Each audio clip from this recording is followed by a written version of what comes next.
Misfits, and welcome. Today we're talking about 5 tips for handling secrets and surprises when you are the DM. So one of the most difficult things as a DM is sort of juggling all of this knowledge that you have and trying to make sure that those twists and turns you're trying to pull happen at the most opportune moments.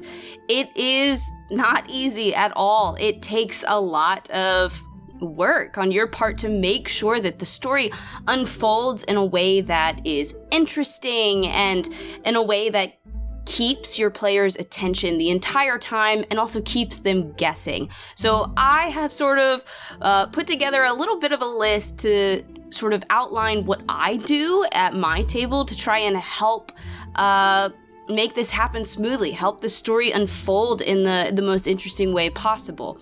But also bear in mind, these are just the things that I do. These are my opinions and the things that I have learned along the way. What works for me might not work for you. Number 1, make sure you have clear outlines for your game and the story and the lore and the information. I don't mean have everything planned out. That certainly doesn't even happen at my table, but make sure you have clearly written out or made a note somewhere of what characters know what information can be found or uncovered where, what kind of checks need to be met or beat in order to uncover, lore or world information, things like that. Make sure you know that. If you don't have a clear idea of who knows what and where it can be found out, then you might be giving away more information than you need to, more information that you intend. It could affect your ability to pull off a twist or a turn down the line. It could turn into some big, boring exposition dump instead of your players getting to uncover bit by bit, the pieces of a mystery or something like that. So make sure you have a clear outline, not because you have fully planned out the entire story and there are no ways that your players can impact what's happening, but so that you know how to sort of trickle out the information bit by bit. I hope that makes sense. Number 2, pacing. This is kind of a tough one, and it's something that you're going to learn as time goes by, but you shouldn't be dropping a big twist every 30 minutes in your game, You should be, dropping breadcrumbs bit by bit, and, they have to play through the story, play through the adventure, and come upon these things. You need to pace your story. It can't be just exposition dump after exposition dump after exposition dump. You're gonna lose the drive and momentum of your story. But it also can't be just fight after fight after fight after fight. You need a balance of downtime, exposition, roleplay, and fights and chase sequences and skill checks and things like that. You need to have some sort of a give and take there. So you need to figure out what the best balance is that works for you and your table and, hone that and really rely on that for when you're dropping, secrets and little bits of lore and world building moments and twists and turns and stuff like that. So figure out how to better pace your story so that the entire campaign maintains your players' interest and keeps them engaged the entire time. This is a very, very hard thing to do. You're going to have to really just hone this skill over time. It's going to take practice. It's not just going to happen immediately out the gate. And a lot of the pacing also relies on how quickly or slowly your players play the game. How long does it take them to get through combat? How long do they stop in role play moments, things like that. You're gonna have to discover that as you go, but pacing is a really, really big part of this, about juggling, secrets and surprises and twists and turns.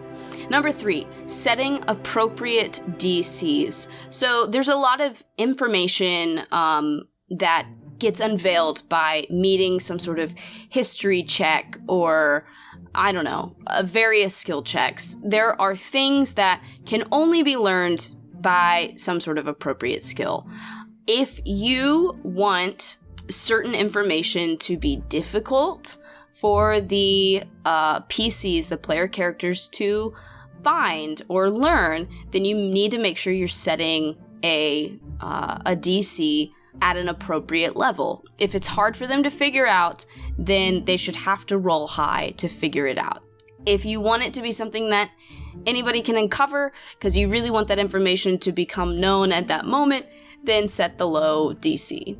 Figure out what is appropriate for this, and also make sure you're looking at your characters' sheets and looking at the kind of modifiers they get to these different skills, and that can inform you on what kind of DC you should set. If you really want them to be able to uncover the history of a land and you see that everybody has a really crappy history check, then you maybe need to lower that DC. Or if they all have really good ones, then you need to set something really high. You know, this is also something that takes practice and skill, but setting appropriate DCs is super important. If it's all easy DCs, if it's all like easily meetable, then they're all gonna make that roll and learn all that information the second they decide to make that check. So just keep that in mind. The caveat to that is knowing when not to have a DC at all. There might be some information that, at least in certain parts of the campaign, is impossible for the characters to learn. But as the campaign progresses, maybe they will uncover or unlock what they need to then make a check to try and learn that information or figure that out. And that is okay. There can be things that are just totally locked off to the players early in game that they have to play through the campaign to gain the ability to access. That is totally normal. That's how video games work. That's like, there are just some things that you just can't know at certain points in time because you just don't have any way of having the knowledge to figure that out. And then as you gain skills, as you grow as a character, you unlock that ability. So yeah, you should be able to set or learn how to set appropriate DCs, but you should also know when to not have a DC at all, and it's just impossible for them to figure out, at least at that moment. And I'm talking like, you know, early game, you know, first 5 levels, maybe they can't, you know, discover the secrets of the Necronomicon, but maybe after that they can figure it out because they, I don't know, experienced some sort of event. I don't know. I'm throwing out random examples, but that kind of thing. Number 5, and this is the most important, have an outlet. Like, the hardest part about juggling twists and turns and secrets and surprises is that you are holding it all in the entire time. You can't share it with the people at your table because then it wouldn't be a secret or a surprise. So have an outlet. Have a friend that's not in the game, or be a part of a Discord server where those people aren't playing at your table. Whatever it is, have somebody or a group of somebodies that you can talk to and bounce ideas off of, or just share information with, so that these things aren't eating you up inside. Because that's just really the most difficult part, is just holding all of this in. I like to run long campaigns that last, you know, at least 2 years. And I will start planning some of these campaigns, you know, a year or a couple years in advance. And it's a long time to be sitting on information. I think the longest I've sat on stuff is 3 years, maybe now. I don't know. There's probably some stuff we're getting close to 4 years of me sitting on it. So we'll see. But it's hard. But thankfully I have a friend, my best friend Sarah, that I can like share stuff with and talk about. And that is so, so helpful, because I think otherwise I would lose my mind. And keeping secrets, trying to have a good poker face, that also takes years of practice. And I have a terrible poker face, but I try. I've been working on it, and I think it is getting better in some ways. But yeah, sitting on those secrets is really, really difficult. Let's review real quick. So my tips for handling secrets and surprises is have clear outlines, Be careful about pacing. Make sure you're pacing your story well. And the outlines will help with that. Make sure you're setting appropriate DCs for different skill checks, like history checks and things like that. Also know when not to have a DC at all. Stuff that they just can't figure out yet. Or maybe, after a certain point, there's no point in making the check. They should know it. And then also have an outlet. Have somebody that you can share some of this stuff with so that you're not holding it all inside. Yeah, so those were my 5 tips for handling secrets and surprises. I hope that was helpful for you. I hope that was useful for you. This is definitely geared towards DMs and GMs and all the stuff that we're trying to juggle and balance all at the same time and not telling our players about it. But yeah, if you found this video helpful at all, please feel free to like and subscribe. That is very, very helpful. But more importantly, leave a comment down below. Tell me about the longest amount of time you had to sit on a secret or a twist. Or tell me about the shortest amount of time, like when you thought that you would be sitting on a secret for a long time and then they just guessed it super quickly, because that has happened to me and it can be frustrating. And also, give me suggestions for other things to talk about. I'd love to hear from you guys. But with all of that said and done, I hope you guys have a great rest of your day, a great rest of your week, and I'll see you again next time.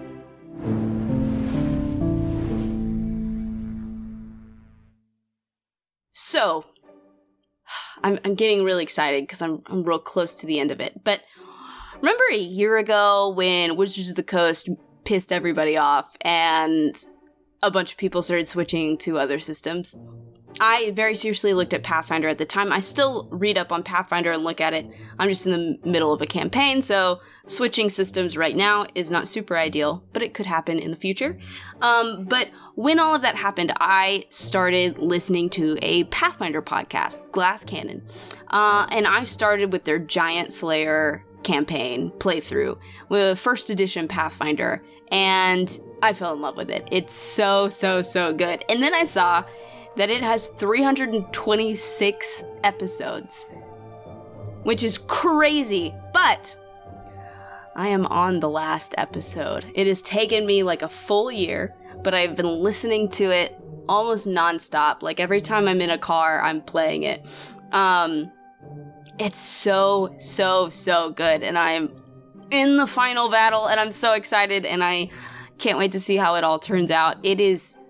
Oh, man, it makes me really, really want to play Pathfinder. I still really love that system, and I'm convinced that second edition Pathfinder is a million times better than 5e, and I have run a game in Pathfinder, and I read up on it all the time, so it's definitely something I'm interested in. But man, this podcast, it's so good. If you've never listened to Glass Cannon, highly recommend. I'm looking forward to getting into some of the newer stuff they're doing now. I've been stuck in the past listening to this podcast, but it's a wild ride. The campaign has taken I think it took them 7 years to play through, which is absolutely crazy. But I'm so close and I'm so excited. Do any of y'all have a podcast game playthrough that you listen to? What are your favorites?